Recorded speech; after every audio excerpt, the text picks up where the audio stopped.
खबर बेतिया से है, जहां पर सोमवार को दिन बिहार विधानसभा चुनाव की घोषणा होते ही पूरे जिले में पूरी निष्पक्षता से चुनाव कराया जाएगा। निर्वाचन आयोग का भी जो भी निर्देश होगा उसे पूरी तरह से पालन किया जाएगा। साथ ही सभी मीडिया बंधुओं को जो खबर है जिस पर समाज के हित में ना हो, जिस पर भ्रम जैसी स्थिति फैलती है, ऐसी खबर चुनाव संबंधित नियुक्त अधिकारियों से जानकारी हासिल कर ही चलाएं। उक्त बातें जिला प्रभारी निर्वाचन पदाधिकारी सह उप विकास आयुक्त ने दी। वही मौके पर जिला पुलिस कप्तान सुमन शौर्य, जिला लोक निवारण पदाधिकारी अनिल सिन्हा, जिला जनसंपर्क पदाधिकारी राकेश कुमार, अपर समाहर्ता आदि कई लोग मौजूद रहे। बिहार विधानसभा निर्वाचन 2025 निर्वाचन कार्यक्रम की घोषणा के साथ ही पूरे बिहार राज्य में आदर्श आचार संहिता लागू हो गई है और पश्चिम चंपारण जिला अंतर्गत सभी 9 विधानसभा जो चुनाव होनी है वो दूसरे चरण में होनी है।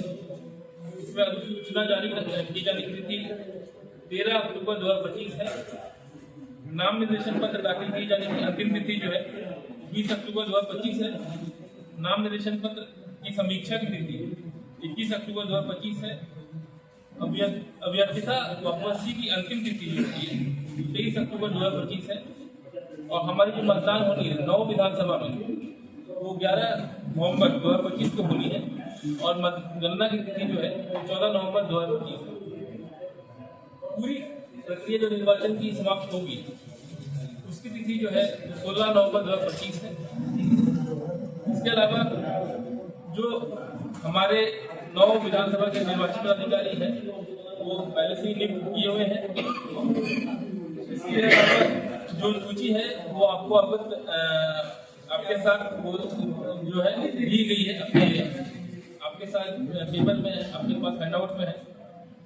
इसके अलावा जो वोटर टर्नआउट रिपोर्ट है जो बिहार विधानसभा आम निर्वाचन चुनाव 2020 और आम चुनाव लोकसभा चुनाव 2024 उसकी वोटर टर्नआउट की परसेंटेज जो है क्रमशः 60.96 और 60.59% है। इसके बाद हमारे जिले में कुल मतदान केंद्र जो है वो 3156 है। कुल मतदान केंद्र भवनों की संख्या 1626 है। कुल पुरुष मतदाताओं की संख्या 13,94,521। महिला मतदाताओं की संख्या 12,15,870। अन्य मतदाता जो है उनकी संख्या 90 है। तो कुल जो है 26,10,482 जो मतदाता है वो इस चुनाव में भाग लेंगे। सेवा मतदाता जो कुल है हमारे इस जिले में वो 3,510 है। PWD वोटर्स 23,283 है। 85+ वोटर्स 8,321 है। इस विधानसभा चुनाव में कुल जो सेक्टर पदाधिकारी होंगे जो इस चुनाव में भाग लेंगे वो 298 है। FST की संख्या 29 होगी। स्टैटिक सर्वेलेंस टीम की संख्या 28 है।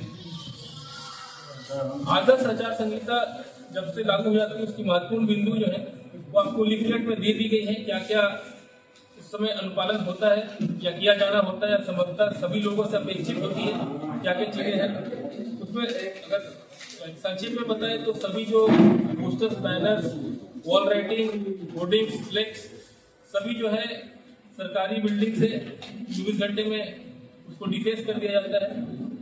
उसके बाद 48 घंटों में पब्लिक बिल्डिंग में ये सब डिफेस कर दिया जाना होता है और 72 घंटों में प्राइवेट प्रॉपर्टी से डिफेस कर दिया जाता है।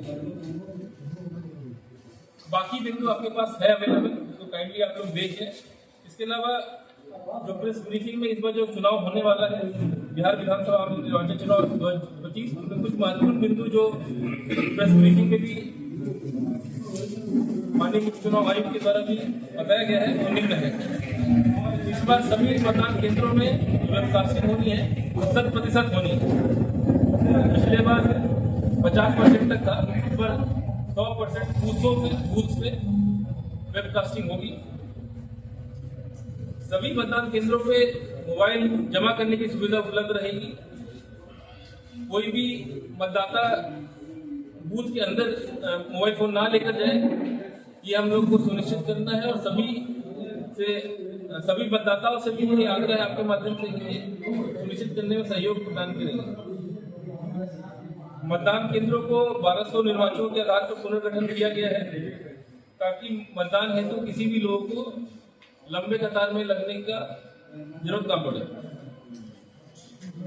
एक और महत्वपूर्ण चीज जो बताया गया वो है कि सभी राजनीतिक दलों को अब 100 मीटर के बाहर जो उनका जो चुनाव बूथ है वो स्थापित किया जा सकता है ताकि वो वोटर्स को जो फैसिलिटेट करना है वो कर सके।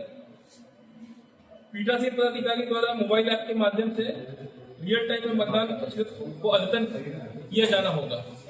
इसके लिए ये है कि हम लोग सफिशिएंट अमाउंट में फॉर्म 17C जो मतपत्र लेखा का होता है सभी इलेक्शन एजेंट्स को भी एक कॉपी उपलब्ध कराया जाएगा ताकि जो डिस्क्रिपेंसी होती है कि ऐसा हुआ है कि वोटर टर्नआउट जब बढ़ जाता है तो ये इंश्योर सभी इलेक्शन एजेंट्स भी वहां पे करें, पोलिंग एजेंट्स भी करें। इसके अलावा मतदाता की सुविधा के लिए अब और अधिक स्पष्ट मतदाता पर्ची उपलब्ध भी कराई जाएगी। इसके अलावा जो इस बार एक मदर ऑफ ऑल ऐप्स जो है ECI नेट, उसमें सभी ऐप एक जगह संकलित रहेंगी, जैसे कि know your candidate app, voter helpline app, सुविधा है। सभी लोग उसमें जाके सभी ऐप्स का एक सेंट्रल तरीके से उसका अवलोकन कर उसका फायदा उठा सकते हैं। एक और इनिशिएटिव जो इस बार लिया गया है वो bouquet call through ECI net app है, जिसमें सभी मतदान कर्मी, अधिकारी, BLOs, bureau supervisors, district election officer, EROs एवं मुख्य निर्वाचन पदाधिकारी बिहार सभी का वहां पे कांटेक्ट दिया गया है और इस बार मतदाता सीधे BLOs के साथ कांटेक्ट कर उनसे बात कर सकते हैं, कुछ भी अपनी समस्या तो वो उनसे सुझाव ले सकते हैं।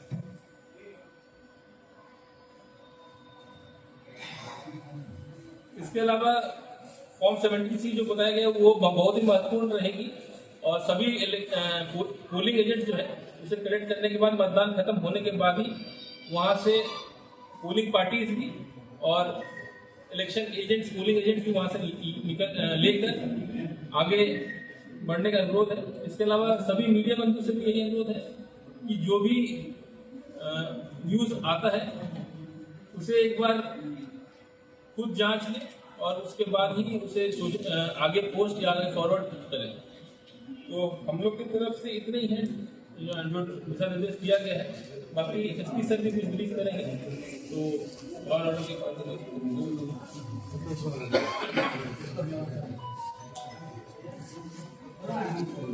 सर्वप्रथम मैं आपसे यह कहना चाहूंगा कि पश्चिम चंपारण बेतिया में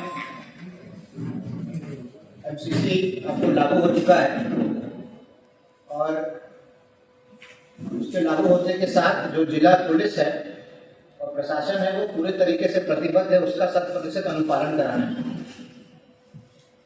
इसको देखते हुए मैं आपसे यह बताना चाहूंगा कि honourable election commission of India के द्वारा फिलहाल हम लोगों को 18 कंपनीज मिली है, जिसमें 14 कंपनी बेतिया में है और 4 कंपनी आपको बाघा में है। कल से ही हम लोग इसमें निरंतर जो चेकिंग और area domination of flag march है, जो कहीं कहीं पे मूर्तियां हमारी बच गई थी, उसमें भी हमने इसका उपयोग किया है और जितने भी शरारती तत्व हैं जो किसी भी तरीके से चुनाव को भंग कर सकते हैं, उसमें विधि व्यवस्था की समस्या खड़ी कर सकते हैं, उन सभी को हम लोगों ने जो कंपनी हम लोग को अभी मिली है, जो CAPF है, जो जिला पुलिस है, उसके द्वारा एक संदेश देने का प्रयास किया है। आने वाले समय में जैसा कि DDG साहब ने आपको बताया 29 FST और SST का गठन किया गया है। प्रत्येक स्टैटिक सर्वेलेंस टीम उसे भी जो ECI का निर्देश है उसके अनुसार जगह बदल के हम लोगों को उसको लगाना है। उसमें भी CAPF की प्रवृत्ति रहेगी। जो आम जन है उनसे यह अनुरोध किया जाता है पूर्व से की भांति 50,000 रुपए की सीमा पहले से दी गई है, लेकिन ऑनरेबल ECI के द्वारा बताया गया है कि हम लोगों को जो पब्लिक है उसके मूवमेंट को भी उनके अगर सही कारण है, जेन्युइन रीजन है कैश का मूवमेंट करने का, तो उसमें उनको कोई ऐसी दिक्कत नहीं आए हम लोगों के चेकिंग से, उसको भी हम लोगों को ख्याल रखना है।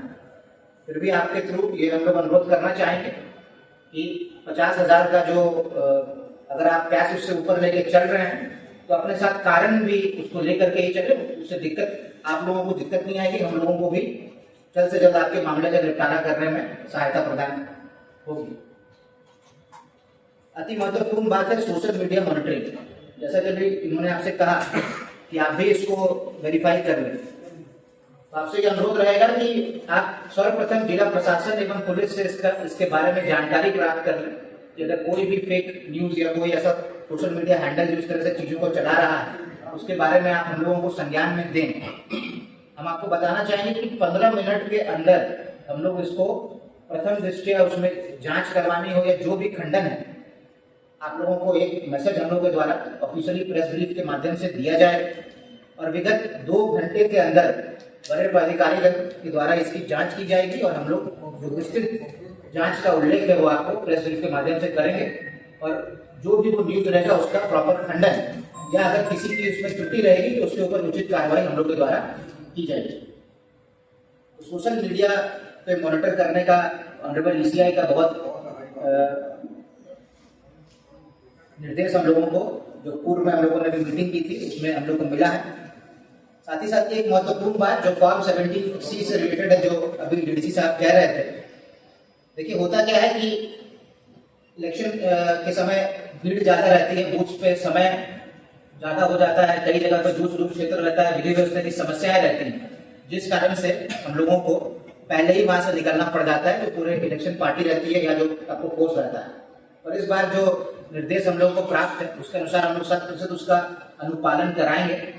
फोर्स और सिक्योरिटी वहां पे मौजूद रहेगी। इसके लिए सबसे महत्वपूर्ण है कि जितने भी पोलिंग एजेंट है वो वहां पे मौजूद रहें, वो वहां से नहीं जाएं ताकि हमारे जो पोलिंग पार्टी है वो उनको फॉर्म 17C दे पाए और उसके बाद ही वो वहां से प्रस्थान करेंगे। साथ ही साथ पब्लिक से भी ये अनुरोध रहेगा कि जो विधि व्यवस्था की समस्याएं विभिन्न जगहों पर रहती हैं, अभी चुनाव आने में यहाँ पे चुनाव होने में 11 तारीख को चुनाव है, जितनी भी समस्याएं विभिन्न तरीके की हैं, हम लोगों का विभिन्न ऐप्स है, विभिन्न आपको पोर्टल्स खुले हुए हैं, संवाद है जिसमें आप हम लोग को ये बता सकते हैं कि कहाँ कहाँ पे दिक्कतें हैं, हम लोग उसका निराकरण कराने हेतु प्रतिबद्ध हैं और उम्मीद करते हैं कि जो आने वाला समय है 11 नवंबर तक पूरे जिले में एक बेहतर तरीके से कोऑर्डिनेटेड वे में पूरे जिला प्रशासन और पुलिस लोग काम करेगी। जनता से भी इसी हम लोगों को एक अनुरोध रहेगा कि उनके द्वारा भी जो सीएपीएफ है या जो अन्य जितनी भी टीमें हम लोगों की निरंतर वोटर पार्टिसिपेशन बढ़ाने के लिए या जो वोटर्स हैं जो आपको मार्जिनलाइज लोग हैं उन लोगों को वोटिंग में लाने के लिए